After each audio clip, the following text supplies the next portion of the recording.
Could you forgive me for being unfaithful? Gina had been out of sorts for almost a month now, and I knew something was wrong. But every time I tried to talk to her, she said nothing was wrong. She was just tired. Well, I could understand that. A full-time job and 2 kids can do that to you.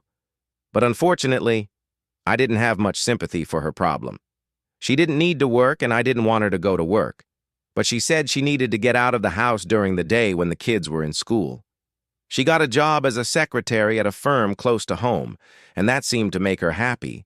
And when she was happy, it made me happy too. So I stopped arguing with her about it. The only thing I didn't really like about Gina's job was that one night a week she stopped by after work for drinks with her coworkers.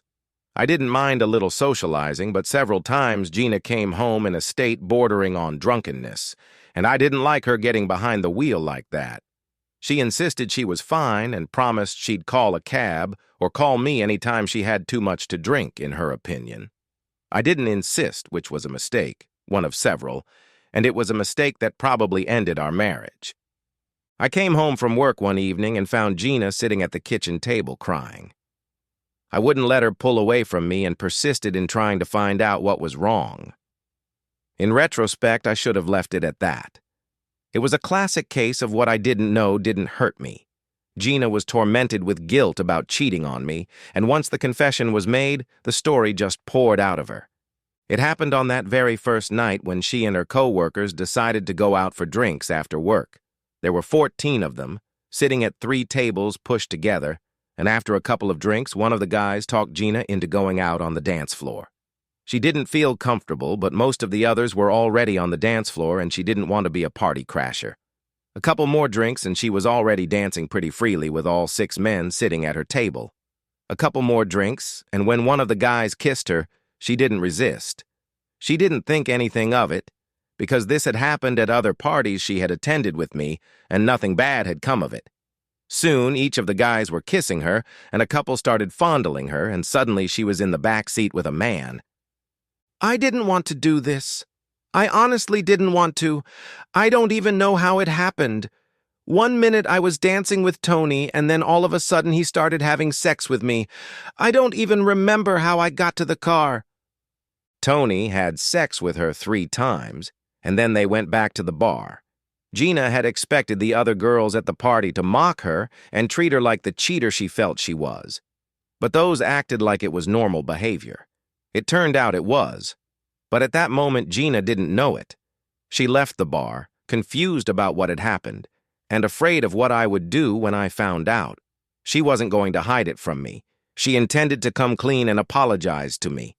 But the closer she got to home, the faster her courage left her. By the time she reached our front door, she was determined not to let me know what she had done. You could have forgiven my infidelity, especially since I was drunk. But I knew you would never forgive me for the other thing. What other thing? He was the other black. To understand Gina's reluctance to bring up the subject of her lover, you have to know a little about me. I was born and raised in South Carolina, and in the 30s, 40s, and 50s, South Carolina was not a hotbed of desegregation. Quite the opposite. I grew up with the attitudes of my family and friends. In short, I was pretty much a racist. I was a product of the days when there were separate drinking fountains and separate restrooms for blacks and whites. After I left South Carolina and saw the rest of the world, there were some changes in my attitude. I served with blacks in the military, worked with many of them in various jobs, and over time came to the conclusion that 90% of what I had been taught as a young man was nonsense. But some things remained, and chief among them was the belief that blacks and whites should be kept apart. My wife was well aware of this about me. Her fear of my reaction to the news that she had just had sex with a black man was well-founded. The disgust at her revelation was reflected on my face, and Gina noticed it, but instead of intimidating her, it seemed to make her more defiant, and the rest of the story began to come out. The next week, she didn't stop chatting with the girls after work. The next day at work, they asked her why, and she said she was so ashamed of what she had done to Tony that it was hard for her to look them in the eye at work, let alone afterward. The girls laughed and then told her that they had all gone to the parking lot at one time or another. Moreover, 2 of them had been there at the same time as her. They also told her that the other guys were looking forward to having fun with her when Tony melted the ice. Gina told them that the first time was a big mistake and that she couldn't let it happen again. They assured her that she had nothing to fear, as guys always take no as an answer. The next week, Gina went to visit them, and the guys tried to hit on her, but even though she had a few drinks and was feeling a little flirty, she said no, and they backed off, and she spent the rest of the night watching the other girls go out in the parking lot. She wondered how they did it. All the girls were white and married, and the men they cheated on their husbands with were black. But there didn't seem to be any guilt. Everything was just seen as fun. Recreational sex. For the next 2 weeks, when Gina stopped going with the group, she was alone. The guys danced with her, but there were no passes in her direction.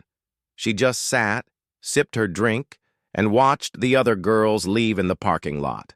She told herself that the men were leaving her alone because she wanted them to, but deep down she felt that it was really because she wasn't as attractive as the other women, all of whom were 10 to 15 years younger than her. It was in this mood that she stopped the following week. After a few drinks, she was determined to prove that she was no less attractive to men than the other girls.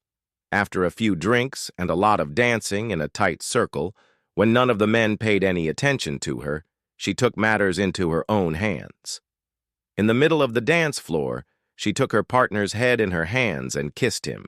She wasn't going to go any further than that, but after a few drinks, she found herself back in the back seat with another man again. This time, however, things were different. 6 of her co-workers decided that they wanted Gina to become a permanent part of their group, and decided that the best way to do that was to give her so much pleasure that she would want to come back for more. They decided to arrange for her to have sex with several men. By the time the bar closed that night, Gina was hooked up with numerous partners. In the weeks that followed, Gina turned into a real cheater. She would stop after work, have a few drinks, and then spend the rest of the night in the back seat with the men from the bar. Then the recession hit, and Gina was faced with a choice: layoff or part-time work. Getting fired would have put an end to her sex life, so she accepted the part-time job, but didn't tell me about it. By not telling me, she figured she could still have nights out. The venue changed from back seats to motel rooms. She would work from 8 to 1 o'clock in the morning and then check into a motel room paid for by her 6 lovers. For the next 2 months, instead of going to the bar and having sex from 6 in the evening until the bar closed, she drove to the motel and did it from 1 o'clock until she got home. Last week, everything changed. Tony brought some friends with him, and after they had sex with her, a few more men came over, and when they left, more came over. Gina made love to over 30 men that day, and they were all of a different ethnicity.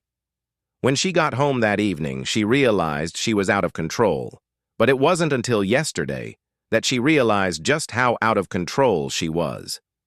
She and Tony checked into a motel, and when Tony finished having sex with her, he went to the room door, whistled, and a steady stream of men poured into the room. She watched them give Tony money, and then they all used her together. Several times she tried to get up and leave, but there were always enough men in the room to hold her down, and the men kept coming. When they were done with her, she could barely walk, and Tony just laughed at her when she asked for help walking to the car. On the way home, she stopped at a liquor store, bought a pint of whiskey, and spilled it on her clothes so I would think she was drunk when she got home and leave her alone. This morning, she was sick and stayed home and cried most of the day. Then I came home and practically forced her to confess. As bad as the story was, that wasn't the worst of it. She ended her story with a plea. Please don't kick me out. Please let me stay here until I know for sure. Know what for sure? Whether it's your baby or not. She was pregnant. She was pregnant and wanted to stay with me, so my insurance would foot the bill for the birth of another baby. I told her to get an abortion and have Tony pay for it out of her earnings. But it could be our baby. I seem to be the only white man she's made love to, and more than once, since she started working and became a cheater. If the baby suddenly turns out to be white, I'm not throwing her out on the street where she belongs, but I've moved all her stuff into the spare bedroom and told her that as far as I'm concerned, our relationship is now like that of landlord and tenant. She can come and go as she pleases, but she must stay away from me. Our two kids aren't old enough to realize that yet, and hopefully Gina will leave before they are old enough. Is there any chance that Gina and I can work things out? I don't think so. I don't believe I can bring myself to touch her again since she's been a cheater. The end! Subscribe to my channel. Thank you.